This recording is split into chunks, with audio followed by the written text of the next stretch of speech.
അപ്പൂപ്പനെ ജീവനാ കുഞ്ഞൂസേ. ഒരുപാട് ഇഷ്ടമായിരുന്നു. അപ്പൂപ്പനെയും അമ്മൂമ്മനെയും മാമയൊക്കെ പറ്റിച്ചിട്ടല്ലേ അമ്മ കുഞ്ഞൂസിൻ്റെ അച്ഛൻ്റെ കൂടെ ഇറങ്ങി വന്നത്. അതിൻ്റെ ദേഷ്യം എല്ലാവർക്കും. അമ്മ എന്തിനാ അങ്ങനെ ചെയ്തത്?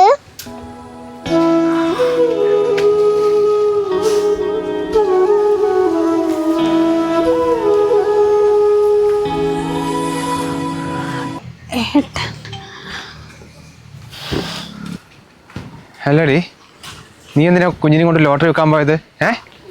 അതേട്ടാ, മൂപ്പര ആക്സിഡൻ്റ് ആയിട്ടിപ്പോൾ 1 മാസമായിട്ട് കിടപ്പില്ല. വേറെ വരുമാനമൊന്നുമില്ലല്ലോ. അതാ ഞാൻ ലോട്ടറി വെക്കാൻ പോയത്. കുഞ്ഞൂസിന് സ്കൂൾ ലീവാ, വീട്ടിൽ ഒറ്റയ്ക്കിരുത്തം പേടിയായതുകൊണ്ടാണ് ഞാനും അവനെ കൂട്ടിയത്. ഇതിൻ്റെയൊക്കെ വല്ല ആവശ്യം ഉണ്ടായിരുന്നടി? പഠിക്കുന്ന സമയത്ത് അച്ഛനും അമ്മയും ഞാനടക്കം കാല് പിടിച്ച് പറഞ്ഞതല്ലേ പഠിച്ചൊരു ജോലി വാങ്ങിക്കി, അതിനുശേഷം നീ പറയുന്ന ആരെ വേണമെങ്കിലും കല്യാണം കഴിച്ചു തരാന്ന്. അപ്പം നീ ഞങ്ങളുടെ വാക്കിനൊന്നും ഒരു വില തന്നില്ലാലോ. 2 വർഷം മാത്രം പരിചയമുള്ളവന് വേണ്ടി ജീവിതകാലം മുഴുവൻ സ്നേഹിച്ച് ഞങ്ങളെ കിട്ടിയിട്ടല്ലേ ഒരു ദിവസം നീ ഇറങ്ങിപ്പോയത്. അതിന് ദൈവം തന്ന ശിക്ഷയായിട്ട് നിനക്ക്. നിന്നെപ്പോലെ ഒരുപാട് പെൺകുട്ടികളുണ്ട്, അവർക്ക് നീ ഒരു പാടാവട്ടെ. സോറി ഏട്ടാ, പറ്റിപ്പോയി. എല്ലാം ചെയ്തിട്ടൊരു സോറി പറഞ്ഞാൽ പോരെ? നീ പോയി അന്ന് തളർന്നു കിടക്കാൻ തുടങ്ങിയത് നമ്മുടെ അച്ഛൻ. എൻ്റെ സന്ധ്യ നിനക്ക് വേണ്ടി നമ്മുടെ കുടുംബം മുഴുവൻ നാണം കേട്ടതാണ് നാട്ടുകാരുടെ മുന്നിൽ. അതിനുശേഷം ഇത്രയും കാലമായിട്ട് അമ്മ പുറത്തിറങ്ങിയിട്ടില്ല. എൻ്റെ ജീവിതത്തിൽ ഈ വീടിൻ്റെ പട്ടി ചവിട്ടില്ല വിചാരിച്ച.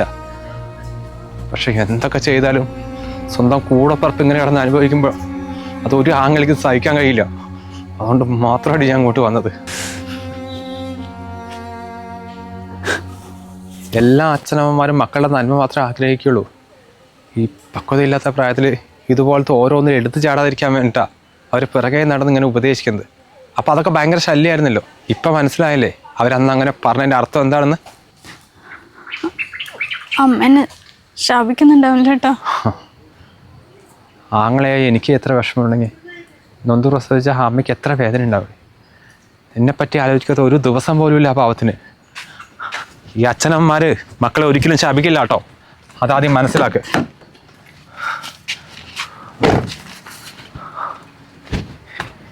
ഇനി മേലാൽ എൻ്റെ മോനെയും കൊണ്ട് നീ ലോട്ടറി വിൽക്കാൻ പോയെന്ന് അറിഞ്ഞാണ്ടല്ലോ, എന്നാ ഇത് കുറച്ച് പൈസ ഉണ്ട്. വേണ്ട ഏട്ടാ. വാഞ്ചോ.